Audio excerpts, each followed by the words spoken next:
मित्रों, कारक प्रकरण का हम सीरियल वाइज अध्ययन कर रहे हैं। RPSC, UGC net, JRF, assistant professor या यूपी पीजीटी इत्यादि जितने भी संस्कृत जगत के पाठ्यक्रम में जहां भी कहीं भी ऐसे कारक प्रकरण समाविष्ट है, उसके आधार पर हम पढ़ रहे हैं। यह पूरा कारक प्रकरण हम सिद्धांत कौमुदी के हिसाब से पढ़ रहे हैं और सिद्धांत कौमुदी के अनुसार से पढ़ते पढ़ते हम अभी तक षष्ठी विभक्ति में पहुंच चुके हैं और पंचमी विभक्ति का पूरा अध्ययन कर चुके हैं। आज जो सूत्र है वो षष्ठी विभक्ति का सूत्र है।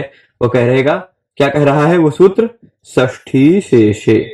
क्या कहेगा सूत्र? इस सूत्र का तात्पर्य आप समझिएगा, षष्ठी शेषे। इसका तात्पर्य होगा कि शेष यानी जो प्रातिपदिक इत्यादि अर्थों से भिन्न है, ऐसे शेष में षष्ठी विभक्ति होगी। शेष का मतलब क्या होता है, पहले आप ये बताएं। थोड़ा सा सोचेंगे तो आपको पता चलेगा शेष होता क्या है ना। षष्ठी शेषे कहे तो रहे, पर ये शेष होता क्या है, इसको यदि मैं बता दूं आपको तो भाई, शेष मतलब होता है कारक प्रातिपदिकार्थ व्यतिरिक्त।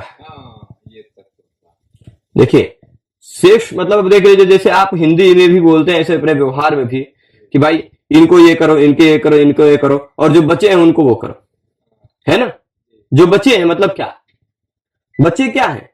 अब भाई पाणिनि जी ने बता दिया कि कर्ता में प्रथमा विभक्ति लगाओ, कर्म में द्वितीय लगाओ, करण में तृतीया लगाओ, संप्रदान में चतुर्थी, या फिर प्रातिपदिकार्थ में प्रथमा, कर्ता में ही प्रथमा नहीं, प्रातिपदिकार्थ में प्रथमा, कर्म में द्वितीया, करण में तृतीया, संप्रदान में चतुर्थी, और फिर उसके बाद अपादान में पंचमी, और फिर अधिकरण में सप्तमी, ये सब लगाओ। ये सब बता दिया, पाणिनि जी ने बता दिया। तब क्या कहेंगे? शेषे षष्ठी। जो बचा उसमें षष्ठी लगा, यानी कर्ता, कर्म, करण, संप्रदान, अपादान, अधिकरण जो नहीं है, प्रातिपदिकार्थ जो नहीं है, ठीक। तो वही क्या कह रहे हैं, कारक भी नहीं है जो, और प्रातिपदिकार्थ भी नहीं है, कारक प्रातिपदिकार्थ व्यतिरिक्त।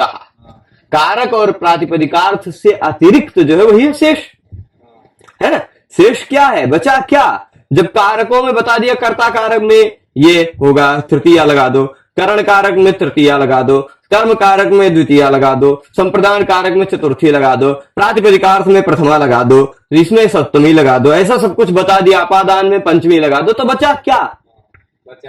जो बचा मतलब कुछ भी हो, कारक से जो अलग बचा, कारकों से, सभी कारकों के वर्णन कर दिया। प्रातिपदिकार्थ में प्रथमा होता है ये बता दिया। तो कारक और प्रातिपदिकार्थ से जो व्यतिरिक्त, अतिरिक्त, अकेला, अलग जो कुछ भी बचा है, जो कारक नहीं है, प्रातिपदिकार्थ नहीं है, वह स्वस्वामी भाव इत्यादि संबंध जो है वही है शेष। शेष क्या है? वही शेष है, स्वस्वामी भाव इत्यादि संबंध है जो वही शेष है। उसमें षष्ठी होती है, यानी संबंध में षष्ठी होती है, संबंध में षष्ठी होती है, ठीक। ये कारक नहीं है, संबंध। कौन सा संबंध? वो अनेक प्रकार का होता है। स्वस्वामी भाव संबंध, जैसे लेखनी मान लीजिए मेरी है, तो मेरा इस लेखनी के साथ संबंध है स्वस्वामी भाव संबंध। मैं, ये मेरा स्व है, मैं इसका स्वामी हूं, है ना। यह हजारों संबंध हो सकते हैं। जैसे मान लीजिए मैं कुर्सी, ये क्या कह देंगे, ऐसा कह देंगे आधार आधे, मेरा आधार है, आधार आधे भाव संबंध हो गया। या फिर ऐसा कह देंगे कि ये मेरा शिष्य है, तो फिर अब पुत्र, गुरु शिष्य भाव संबंध हो गया। पुत्र है तो पुत्र व पितृ, ऐसे बहुत सारे प्रकार के संबंध हो सकते हैं ना। तो जो कुछ भी हो, स्वस्वामी भाव आदि संबंध आदि कह दिया, है ना। ये सब कारक नहीं है, संबंध कारक नहीं है, ना तो प्रातिपदिकार्थ है। तो जो कुछ भी भाई शेष, आप किसको कहते हैं? शेष मतलब बचे हुए, शेष मतलब बचे हुए। बचे हुए क्या है? जो उसको या जिसके बारे में नहीं कहा गया वही है शेष, वही है बचा हुआ।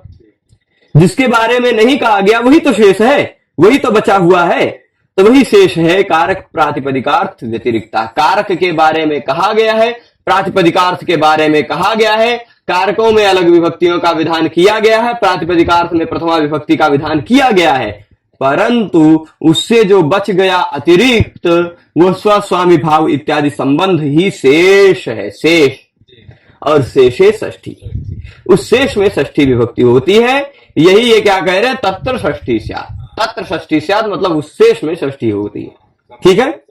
राज्यः पुरुषः, उदाहरण देखेंगे। राज्यः पुरुषः, राजा का पुरुष, राजा स्वामी है, पुरुष स्व है, है ना। राजा स्वामी है, पुरुष उसका अपना वृत्ति है या कुछ भी है ना। तो वह स्व है, वह स्वामी है ना। स्वस्वामी भाव संबंध हो गया। राज्य पुरुष, हमें ये संबंध का प्रतिपादन करना। देखिए राजा है, उसका संबंधी पुरुष है, ठीक। राजा है, उसका संबंधी पुरुष है। अब राजा न तो करता है, न कर्म है, न करण है, न संप्रदान है, न अपादान है, ये सब कुछ नहीं बोलना चाह रहे। तो राजा का संबंधी पुरुष या संबंध बताने के लिए, संबंध बताने वाले अर्थ में राजन शब्द से सप्तमी विभक्ति लगा देंगे। कौन सी? षष्ठी विभक्ति लगा देंगे, षष्ठी से। तो राजनगस राज्ञा बन जाएगा, ठीक। अल्लोपोन इत्यादि नियम लग जाएंगे तो राज्ञा बन जाएगा। तो राज्ञ पुरुष, राजा का पुरुष है ना। अब ऐसे दशरथ का पुत्र, दशरथ का पुत्र स्वामी भाव, तो ये क्या है? पिता पितृ भाव संबंध है। तो दशरथ का पुत्र या दशरथ संबंधी पुत्र, ऐसा तात्पर्य होगा ना। तो अब क्या होगा? दशरथस्य, दशरथ पुत्र है, मान लीजिए दशरथस्य पुत्र हो जाएगा, षष्ठी लग जाएगी दशरथ, ठीक। ऐसे संबंध में षष्ठी हो जाएगी। अब यहां तो बहुत सारे प्रकार के संबंध है, आप जहां भी षष्ठी लगा रहे हैं वहां षष्ठी से ही षष्ठी है। कहीं भी आप एग्जाम्पल में षष्ठी लगा रहे हैं, जैसे कहते मम लेखनी, षष्ठी लग गई है ना, तव लेखनी है ना। या और भी कह देंगे कि तव नेत्रम, अवयव अवयवी संबंध है ना।